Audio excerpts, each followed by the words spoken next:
पर्यन्तं गोब्राह्मणेभ्यः शुभं भवतु। आङ्गीरस बाहस्पत्य भारद्वाज त्रयार्षेय प्रवरान्वित भारद्वाज गोत्राय अचिन्त्याद्भुत नित्य यौवनस्प्रभावलावण्य रत्नाकराय अखिल लोक पवित्र गोत्राय मूर्जं बालुग्रामस्थिताय आप्तत्राण परायणाय आपत्सखाय प्रह्लाद वरदाय श्री नरसिंह परब्रह्मणे वराय नरसिंह परब्रह्मणे गोविंद गोविंद। चतुस्सागर पर्यन्तं गोब्राह्मणेभ्यः शुभं भवतु।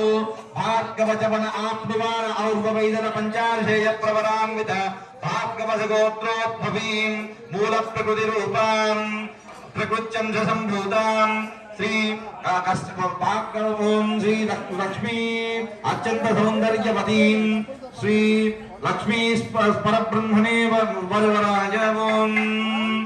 चतुस्सागर पर्यन्तं गोब्राह्मणेभ्यः शुभं भवतु। काश्यप उत्साह मैत्रवत्रयार्षेय प्रवरान्वित काश्यपस गोत्रोद्भवीं मूल प्रकृति रूपां प्रकृत्यं संभूतां श्री लक्ष्मी देवी ఇమాం కన్యాం. ఇక్కడ వరుడు ఎవరయ్యా అంటే కన్యాం లక్ష్మీదేవి వధువు అంటే పెళ్లి కుమార్తె. ఇప్పటిదాకా కళ్యాణానికి వెళ్ళారు కదా మీరు, ఇంటికి వెళ్ళిన తర్వాత మీ పిల్లలు లేకపోతే మీ పక్కింటి వాళ్ళు వదినా మీరు కళ్యాణంలో స్వామివారి గోత్రం ఏంటి అమ్మవారి గోత్రం ఏంటి నేను ఆడ చూశాను పక్కా వచ్చేల గురించి గాథ గురించి ఆలోచించాను నేను అని అనుకుంటే కుదరదు. కాబట్టి స్వామివారి గోత్రం భార్గవస గోత్రం, అమ్మవారి యొక్క గోత్రం కాశ్యపస గోత్రం. ఇలా స్వామివారి యొక్క భార్గవస గోత్రం, స్వామివారి భారద్వాజ గోత్రం.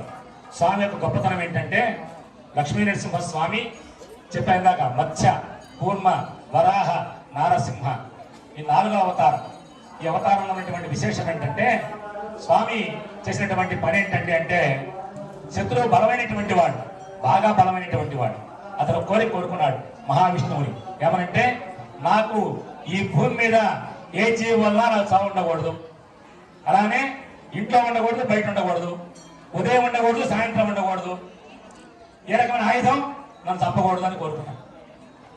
ఇది అయ్యే పని కాదు.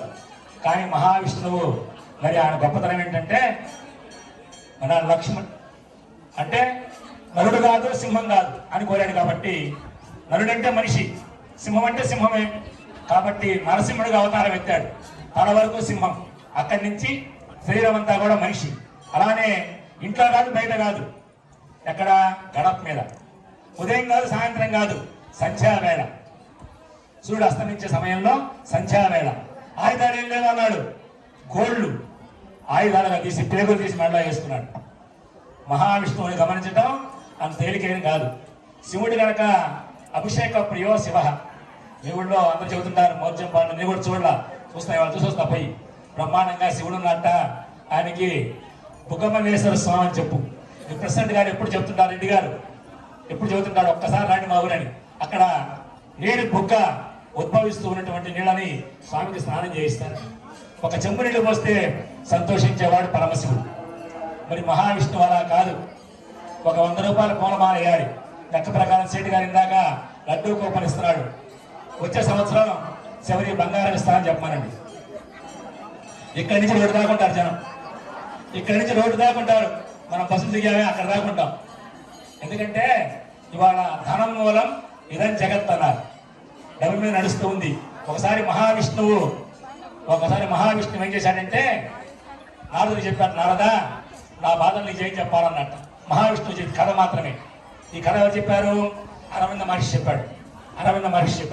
అంటే నా బాధ ఏంటంటే, నీ బాధ ఏందయ్యా అంటే, అంతా మావిడ పెత్తనం నాకు తెలియదన్నట్టు. మహావిష్ణువు చెప్పాడు ఈ మాటని. మనం కూడా చాలా మంది ఉంటాం అంటాం. అయితే అనగానే నవ్వేట. అదేంటంటే నా స్వామి ఎలా అంటారంటే శుద్ధిగా రామన్నట్టు. భూలోకానికి వెళ్ళాట మహావిష్ణువు. వెళ్ళి హరికథ మొదలు పెట్టాట. నాలాగా కజ్జవడం మొదలు పెట్టాట. రోజు జనం వస్తున్నారట. రోజు 100 మంది వచ్చేవాట. హరికథ పూర్వం చెప్పేవాళ్ళు. అలా వచ్చి బ్రహ్మాండంగా వినేవాట. 100 మంది ఊరు మొత్తం వస్తున్నారట. కొంతకాలం జరిగింది, జనం బాగానే వస్తున్నారు. అమ్మవారి భూమి మీదకి వచ్చింది. ఎలా వచ్చింది? ఒక ముత్తైదు రూపంలో పెద్ద గుర్తు పెట్టుకుని వచ్చిందిట. వచ్చి ఆ ఇంటామని అడిగింది, అమ్మ మంచినీళ్ళు అమ్మ దాహంగా ఉంది, కాసిన మంచి ఎండాకాలం ఏమో పాడు, కాసిన మంచిని అడిగింది. అడిగితే నువ్వు భలే దానిలాగా ఉన్నావు, హరికథ పోతున్నా కాసేపు ఉండమని. కాదమ్మా కాసిని అమ్మ, లేకుంటే నా గొంతు ఆడిపోతున్నాను, చచ్చిపోతానమ్మా అంటే ఉండి ఉండని లోపలికి వెళ్ళి మంచినీళ్ళు తెచ్చిచ్చిందిట. తాగింది ఆమె, తాగి మళ్ళీ ఆ గ్లాస్ ఇచ్చింది ఆమెకి. అది బంగారంగా మారిందిట. లక్ష్మీదేవి కదా వచ్చినామె, అది బంగారంగా మారిందిట. ఆమె అమ్మాయి గ్లాస్ నాది కాదందిట. అది ఇచ్చినావా? నాది కాదందిట. నాది కాదమ్మా ఈ గ్లాస్ అంటే, కాదమ్మా నీకు ఈ విషయం తెలియదేమో, నేనే వస్తువు పట్టుకుంటే ఆ వస్తువు బంగారంగా మారుతుందమ్మా అందుట. మరి ఇన్నాడు చెప్పే రా లోపల రాని ఆ బీరో పట్టుకో, ఈ గోడ పట్టుకో, ఆ మొత్తం పట్టుకొని మొత్తం పట్టుకుందిట. ఇల్లు మొత్తం పట్టుకోమందిట. లక్ష్మీదేవి కదా పట్టుకోవడం మొదలుపెట్టింది. ఏం పోయి ఏదైనా బాగా స్పీడ్గా ఆర్త వెళ్ళాలంటే ఆడవాళ్ళని చూస్తారు. నీకేమైనా కోపం వస్తుందేమో, ఆమె చూపుతారు గంటలో ఊరు మొత్తం తెలుస్తుంది. ఆయన కూడా ఏం చేశాడంటే ఈ మాటని అక్కడ హరికథ దగ్గరికి వెళ్ళి, నీకు తెలుసా ఒక ఆమె మన ఊళ్ళో ముసలాం వచ్చింది, పెద్ద ఆమె, ఏది పడుతుంది బంగారంగా మారుతుందని చెప్పింది. పక్క ఆమె చెప్పింది, ఆమె ఇంకొక ఆమె చెప్పింది. కొంతకాలం 4 రోజులు గడిచేటప్పటికల్లా హరికథ దగ్గర ఎవరు లేరు, మొత్తం అమ్మవారి దగ్గరే ఉన్నారు. ఇదయ్యా నా పరిస్థితి.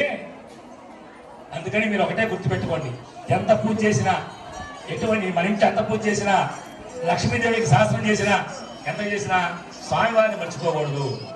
స్వామివారికి ఎంత పూజ చేసినా అమ్మవారిని మర్చిపోకూడదు. అదొక్కటి గుర్తుపెట్టుకోండి. అంతకంటే ఏమీ లేదు. మీరు వచ్చినప్పుడు చక్కగా కుంకుమ ఇస్తారు, బొట్టు పెట్టుకోండి. అమ్మవారి పూజ చేసిన కుంకుమ ఇస్తారు, బొట్టు పెట్టుకోండి. ముఖ్యంగా ఆడవాళ్ళు వాడు కోరుకునేది ఒకటే, దీర్ఘ సుమంగళిగా ఉండాలని కోరుకుంటాం. కాబట్టి అలాంటి కోరిక నెరవేరుతుంది తప్పకుండా. ఎందుకంటే ఇది సమయం అని చెప్పాడు నాకు, 2 గంటల కల్లా పూర్తి కావాలా, భోజనాలు భోజనాలు ఏర్పాటు చేశాం అక్కడ. అందుకని నేను ఎక్కువ టైం తీసుకోను. తరంబరాలు పూజాలి మీరందరూ కూడా. కోరికను కూడా ఏమంటావు శెట్టి గారు, నేగా తెస్తాడు గడిచి ఇలా గైడించడానికి నా జాత కాదు. ఇక టోకెన్ తీస్తున్నారు. ఇది అయిపోగానే తలంబరాలు. భజంత్రి సిద్ధంగా ఉండాలా. ఒక్క నిమిషం మాంగళ్య ధారణ. భజంత్రిలో ఒక్క నిమిషం మాంగళ్య ధారణ, తర్వాత తలంబరాలు. తీసారా? చెప్పు.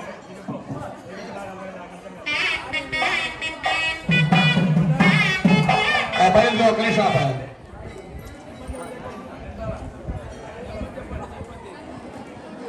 మరి స్వామివారి కళ్యాణం టోకెను తీయడం జరిగింది.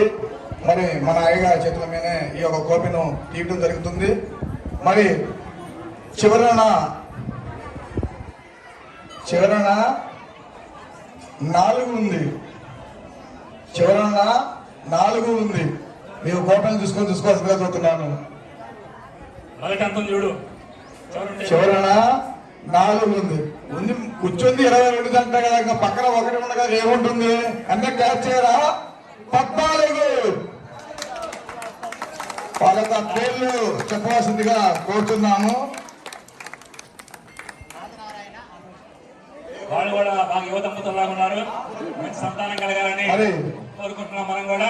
కానీ చెప్పండి మీరు మరి తీసుకోకూడదు. స్వామి ఆయన నిజ స్వరూపం చూపించుకున్నట్లే ఈ రోజు. ఎందుకంటే మరి ఆయన గ్రామంలో ఉన్న ఆ దంపతులకి ఆ స్వామి వారి కళ్యాణ లడ్డు సొంతం చేసుకున్న దంపతులు ఆదినారాయణ గారు, అనూష గారి దంపతులు మీ యొక్క కళ్యాణ స్వామి వారి ప్రసాదంగా వాళ్ళు అందుకున్నారు. వారి కుటుంబాన్ని శ్రీ లక్ష్మీ నరసింహస్వామి వారు వెళ్ళవెళ్ళి కాపాడాల్సిందిగా కోరుచున్నాము. అదేవిధంగా స్వామి వారు కళ్యాణ లడ్డు అప్పచెప్పేటప్పుడు కూడా మీ దంపతులకు మరి వస్త్రాలు కూడా ఇస్తాము. మీకు ఒక అమ్మవారికి కూడా జరుగుతుంది.